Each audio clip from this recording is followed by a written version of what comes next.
Hey, today we're hanging out with Emma, a tattoo artist here in Rapid City. Have your business at Midtown Plaza. You do permanent makeup and all kinds of things. So first of all, talk about how you came up with the name for your business.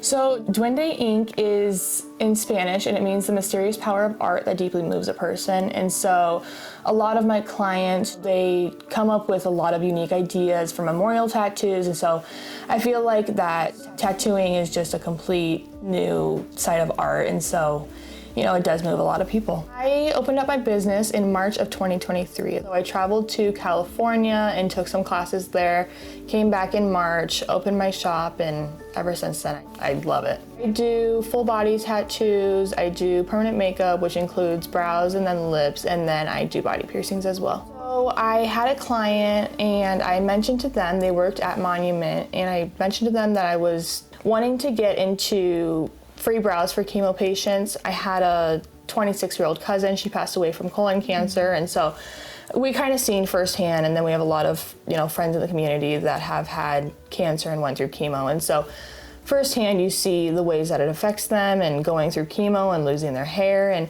99% of the clients that I even have now, they get their hair back but not their eyebrows, and so they're like, I had chemo so many years ago, but my eyebrows just never came back. And so when I do microblading for my chemo patients, it's very emotional. It's a very emotional process for them. You know, they haven't had brows in so long, and then they're getting brows back, and it's just emotional by the end of the process. Just seeing them, it changes their whole look, their face, and there's a lot of emotion. I would say I started doing it free of charge just because they've already went through so much in the chemo process, and they've already lost so much money to something that they never asked for. And so it's like, if they get something stripped away from them without, you know, them wanting it, then why would they have to pay for a service that they, you know, had to lose?